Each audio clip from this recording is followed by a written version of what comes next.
마치 높은 절벽 끝에 서서 아래를 내려다보는 것 같았다. 한 50대 퇴직자의 이 고백이 바로 오늘 우리가 마주해야 할 현실의 무게를 보여줍니다. 평생을 바친 회사 문을 나서는 그 순간 당신은 자유를 얻게 될까요? 아니면 보이지 않는 절벽 아래로 내몰리게 될까요? 많은 분들이 퇴직을 휴식의 시작이라 생각하지만 현실은 다를 수 있습니다. 퇴직은 단순히 일이 끝나는 것이 아닙니다.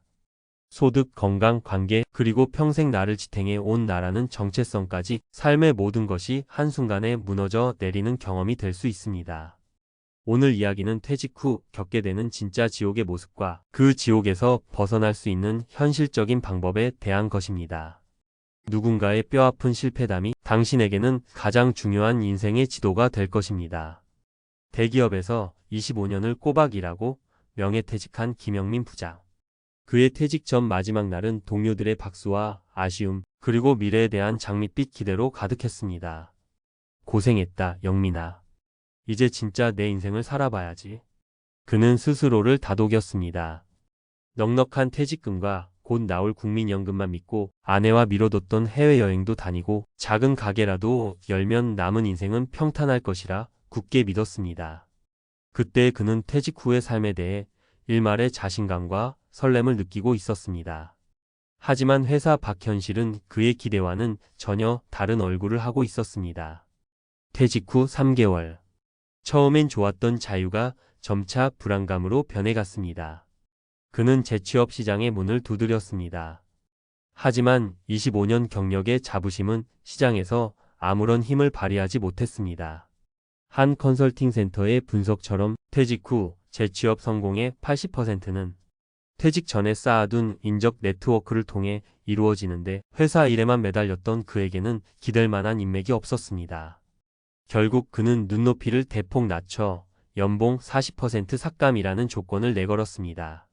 돌아온 답변은 그의 가슴에 비수처럼 꽂혔습니다. 죄송합니다만 지금 조건에 맞는 직장을 소개해드리는 것은 매우 어렵습니다. 전화기 너머의 냉정한 목소리에 그의 자신감은 당혹감과 깊은 굴욕감으로 바뀌었습니다. 결국 김영민 부장은 재취업을 포기하고 모아둔 퇴직금으로 작은 프랜차이즈 카페를 열기로 결심합니다. 내 사업을 하면 적어도 사람들에게 아쉬운 소리는 안 해도 되겠지.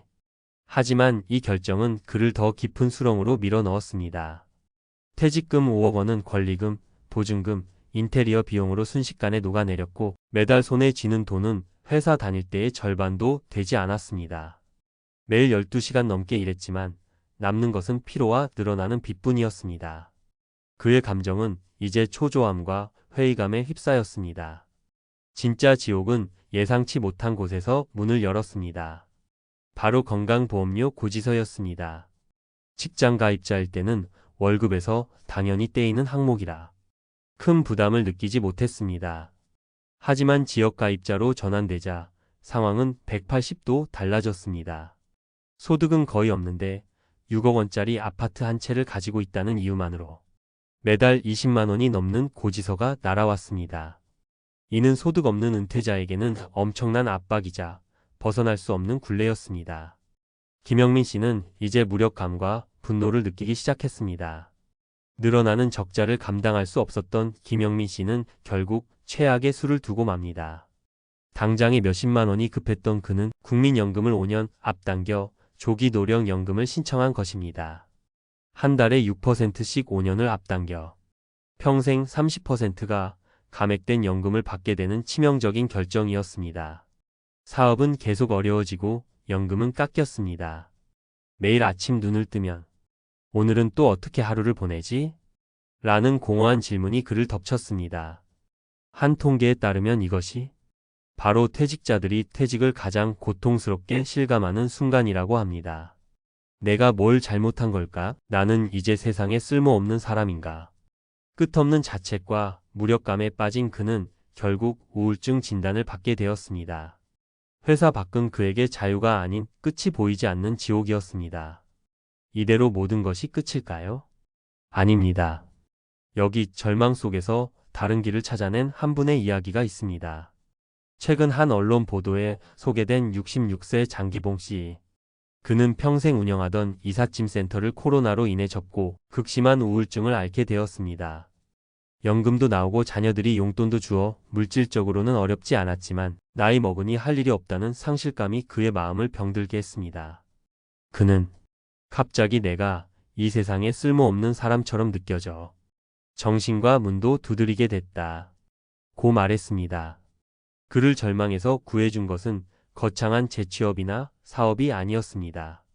그를 안타깝게 여긴 아들이 동네 중고거래 앱 당근에 만들어준 소형 화물 운송 프로필 하나가 그의 인생을 바꾼 것입니다. 하루 한 건, 이웃의 작은 책상 하나, 화분 몇 개를 옮겨주며 소소하게 용돈을 벌기 시작하자 그의 얼굴에 웃음이 돌아왔습니다.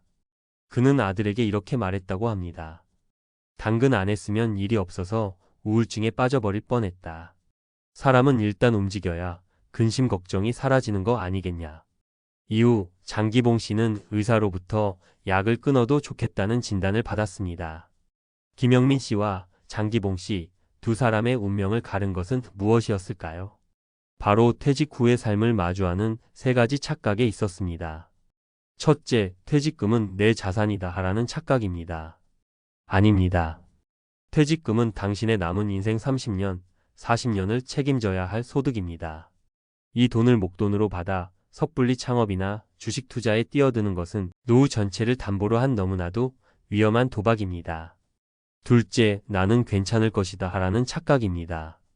한 보험연구원 조사에 따르면 아직 은퇴하지 않은 직장인 10명 중 8명 이상이 은퇴 후 소득 공백 기간에 대한 준비가 제대로 되어 있지 않다고 합니다.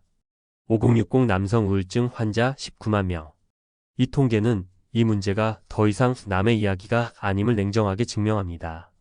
셋째, 회사를 나가면 진짜 나를 찾을 수 있다는 착각입니다. 퇴직은 정체성 상실이라는 깊은 심리적 충격을 동반합니다. 회사 명함이 사라진 자연인으로서 무엇으로 나를 증명하고 어디서 소속감을 찾을지 미리 고민하지 않으면 우리는 김영민 씨처럼 끝없는 공허함에 잠식당하고 맙니다. 그렇다면 우리는 이 지옥의 문턱에서 무엇을 준비해야 할까요? 퇴직 후의 삶을 지옥이 아닌 기회의 땅으로 만들기 위한 4가지 현실적인 준비 방법을 제안합니다. 첫째, 가짜 내 돈을 진짜 내 돈으로 정확히 파악하십시오. 퇴직 전에 반드시 당신의 현금 흐름표를 만들어야 합니다. 특히 직장에서 지역가입자로 전환될 때의 건강보험료, 재산세 등 보이지 않는 고정비를 정확히 계산해야 합니다. 국민건강보험공단 홈페이지의 4대 보험료 계산기를 통해 지금 당장 모의 계산을 해보십시오.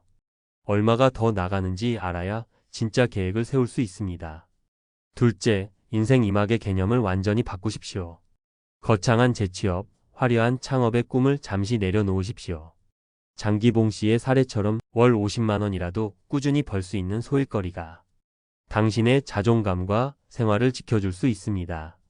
재취업 성공의 80%가 네트워크에서 나온다는 사실을 기억하고 퇴직 전부터 다양한 분야의 사람들과 관계를 쌓아두는 것이 무엇보다 중요합니다. 셋째, 연금은 최후의 보루입니다. 절대 함부로 손대지 마십시오. IRP, 즉 개인형 퇴직연금 계좌를 적극 활용해 세액 공제 혜택을 받으며 노후 자금을 불리고 퇴직금은 반드시 연금으로 수령해 깨지지 않는 현금 흐름을 만드십시오. 조기 수령의 유혹은 평생의 후회로 돌아올 수 있다는 것을 김영민 씨의 사례가 똑똑히 보여주고 있습니다. 넷째, 돈 버는 근육만큼 마음 근육을 키우십시오. 퇴직 후의 공허함을 채울 것은 일이 아니라 활동입니다. 규칙적인 운동, 자원봉사, 평생 해보고 싶었던 취미 등 회사 밖에서 새로운 소속감과 삶의 목적을 찾기 위한 연습을 지금부터 시작해야 합니다. 회사 밖이 지옥인 이유는 우리가 그곳을 너무나도 몰랐기 때문입니다. 퇴직은 인생의 끝이 아니라 내가 직접 설계하고 책임지는 새로운 삶의 진짜 시작입니다. 오늘 소개해드린 뼈아픈 실패와 소박한 성공의 교훈을 마음에 깊이 새기시길 바랍니다. 미리 준비하고 현실을 직시하고 그리고 작은 것부터 시작한다면 당신의 인생 2막은 결코 지옥이 아닐 것입니다. 그 어떤 때보다 자유롭고 충만한 기회의 땅이 될 것이라 믿습니다. 오늘 내용이 당신의 미래를 준비하는데 작은 도움이 되셨다면 구독과 좋아요로 응원해 주시면 감사하겠습니다. 비슷한 고민을 하고 계신 분들이 있다면 댓글로 여러분의 소중한 생각과 경험을 나눠주세요. 서로에게 큰 위로와 지혜가 될 것입니다. 다음 시간에는 더욱 유익한 내용으로 찾아뵙겠습니다. 감사합니다.